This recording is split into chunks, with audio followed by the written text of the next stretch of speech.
Hey, what's up everybody? It's Axel, and today I have something really cool I want to share with you guys. This is the new Snowsky Retro Nano. This is a new entry-level Bluetooth portable DAC amp and dongle from Snowsky, which is a few sub-brand that seems to have this theme of like retro vintage looking devices like the Snowsky Retro Nano and this Echo Mini, which is a portable DAP or music player. Probably will get its own review later. For today, we're focused on the Retro Nano, and it comes at the price of around $60. And yeah, let's talk about what comes in the box first. So this is the box. You do get a short USB-C to Type-C cable. You do get a few informational cards. You do get this sticker, which you can use to change the look of the device, give it a new look. And you do have a lanyard, a small protective case for the battery, and of course you do get a quick start guide. And of course, you do get the Retro Nano itself, which comes with an included battery, by the way. So this is the design of the Retro Nano. This is how the device looks like. I think it looks very cool. It has a unique look, especially when you turn it on. It kind of looks like a mini cassette tape. It has this beautiful blend of vintage and modern design that catches the eye. It's lightweight, it's very compact, it's small, it's pocketable, it's portable, it's practical and convenient for daily use. One of the coolest features of it is the removable battery. Yeah, it has a removable battery. And this is, in my opinion, a huge win for long-term usability, because when that battery eventually wears out, and it will wear out, it's just a matter of time, you just take out the old battery, swap it in for a new battery, and you're good to go. Now, this is not your standard AAA battery. This is what they call 10440. You can find like a pack of 4 rechargeable ones on Amazon for around $10 or so. And the best thing is when you put it inside the Retro Nano, you can basically charge the battery by charging the device itself. It will charge the internal battery. So that is cool. Now, in terms of inputs and outputs, on the right side, you do get the USB-C, which is used for charging the device or using it as a wired dongle, whether in PC mode, which will not use the internal battery, or phone mode, which uses the internal battery. You can use this device, by the way, by taking out the battery itself, and it can work in wired mode like that. Now, on the top here, you can see you can have a microphone on the top. You do have the multifunctional button, which changes the design of the user interface, as I will show you in a second, and it allows you to enter the menu and exit the menu. You do have the play pause button, which also used to confirm options in the menu. You do have the volume increase and decrease buttons, which also work to skip tracks, like this one goes to the previous track and this one goes to the next track. And they also work in wired mode if it's connected to your phone or your PC. I tested that, it worked. And they can use also to navigate the menu. And you do have this power toggle, which turns the device on and off. On the left-hand side, you have the 3.5mm single-ended output, which also accepts like mics if your IM has a mic, or it has like the volume buttons, inline controls, like volume increase, volume decrease, play and pause. And you have the 4.4 balanced output. And that's it. And let me turn on the device to kind of show you how it looks like. I don't know if you can see that. So this is how the Retro Nano menu looks like. These cassette type things kind of, start rotating when the music is playing. And if I press once, it's going to change color to purple. If I press again, it's going to have a different user interface. If I press again, it's going to have another one. And if I press here, you get the EQ. And this is a spectrum analyzer that kind of moves with the music, which is cool. And there you go. And if we go to the menu, press and hold, these are the menu options. You get the charge protection, you do get low and high gain, you do get EQ profiles, which you can set in the app and save. You can save 3 user EQs.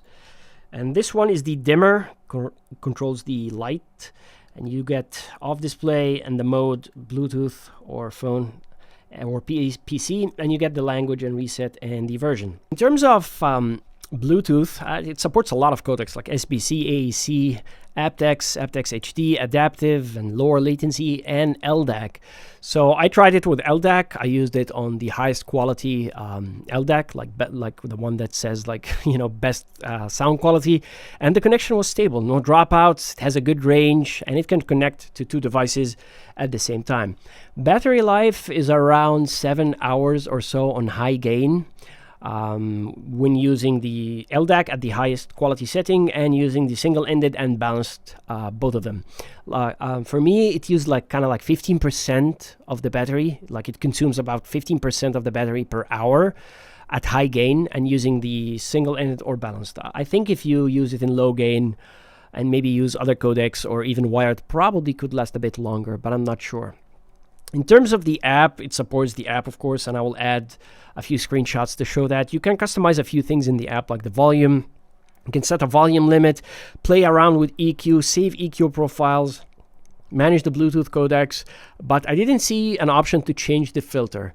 Anyway, for $60, I think it's great, this level of customizations. And let's talk about the sound now. First of all, this comes with two CS43131 DAC chips. And in terms of power output, it has 220 milliwatts from the balanced output and 100 milliwatts from the single-ended output. In my opinion, this is a lot for IEMs. And just to give you some perspective, I was using the Awful Performance 7 on high gain. And I was like using like 30 to 35 volume steps out of 60. And you know, that's on the single-ended, so it has more power on the balanced, and the device stayed cool after hours of use, didn't even get warm. It has a very low output impedance of 0.3 ohms, so it will not color the sound of your IEMs, which is a big plus. And when testing it, I didn't hear any hiss with sensitive IEMs, very quiet, and there is zero popping noises when plugging and unplugging IEMs from either output. Now, let's talk about the sound. Like, how does this thing sound? All right, so the Retro Nano sounds, it has a very clean and neutral sound profile. Like, in my opinion, it doesn't sound warm and it doesn't sound bright. And I like that because I like to do my own coloration using EQ. In terms of detail, I will describe it as average. It's not, you know, going to blow your mind like a $100 dongle or anything like that, but it's impressive for the price. And it impressed me. Like for $60, I think the level of detail here is good. Soundstage and imaging are both average. It's not, you know, super wide or anything like that, and it's not narrow either. Overall, I think it sounds balanced. It sounds smooth. It has good clarity. It has good separation. Layering is good. There is no harshness. And to put this into perspective, I will do a few comparisons first. So I will start number one as a comparison with the BTR13.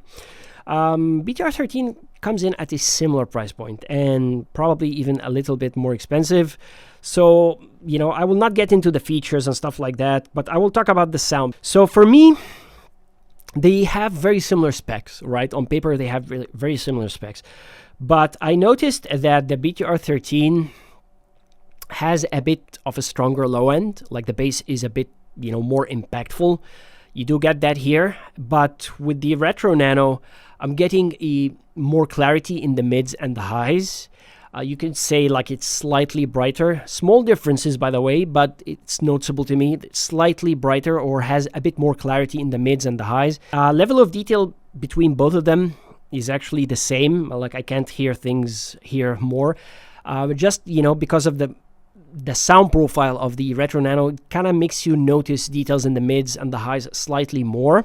And I kind of like that. Like if you ask me which one I prefer the Retro Nano because the low end is easy to add with EQ. I can just, you know, add 1 to 2 dBs on the low end and it will even be better than the BTR13. But EQing the treble is a bit more of a challenge. So for me, if I have to choose one, I will choose the Retro Nano myself. I like the sense of clarity in the mid-range and the highs. Yeah, but the BTR13 is also good, and it has, you know, a more powerful low end, slightly warmer sound, and it has this clip that some people like. You know, it's portable for them. Now, when I compared it to the BTR15, I started noticing some differences here. Now, that the Retro Nano is slightly less detailed than the BTR15, but actually not by much. It's not a night and day difference. But still, the BTR15 is better. It has better separation. It has better stage. It has better imaging. It's a noticeable difference. Yes, it's a notable difference, but it's not a night and day difference. Now, the night and day differences come when I compared it to the KE15 here, and I didn't expect this one. When I went to the KE15, I started noticing a lot more detail, a lot more separation, and much better sound stage with better stereo imaging and left and right separation. The KE15 just sounded more dynamic to me, more open, Base quality on the KA15 is better, the impact is better, it's slightly warmer as well, and it has a lot more power, you know, and it has like extra features like the EQ you can do from the website and stuff like that. But just from the sound quality perspective alone, I think the KA50 is, yes, much better and is worth it if you're just seeking sound quality. But if you're just seeking the portability and you want something that sounds good, in my opinion, the Retro Nano is actually very nice. Let's talk now about limitations, because actually there is one which I want to talk about. Now, the only limitation of the Retro Nano is that it only supports PCM playback at 16 bits and up to 96 kilohertz of sample rate. So it doesn't play back DSD, and it doesn't support higher sample rates. And frankly, like for me personally and my use, that's probably everything I'm going to use is going to be under 96 like 90% of the time, or even 95% of the time. And I tried to play 24 bits in wired mode and in Bluetooth mode, and it actually played that. I'm not sure how it did that. Maybe it downsamples or something, but it played that fine. So for me, I have no issue with the playback. In conclusion, I think it's a solid entry-level device. If you're looking for something that has a replaceable battery, it has good Bluetooth, you do want good sound quality, you want portability, I think this one is tough to beat. It doesn't have the sound quality of, you know, more expensive devices and stuff like that. But if you don't need the higher sample rates and you want something portable and something for day-to-day use that sounds great, you know, and has a replaceable battery, I think this one is a great option to consider. It gets a thumbs up from me for the price, for the sound quality, for the features, and for the EQ. And if you have any questions or you want to share your thoughts, leave down a comment down below. Thanks for watching, guys, and I will catch you in the next one. Peace.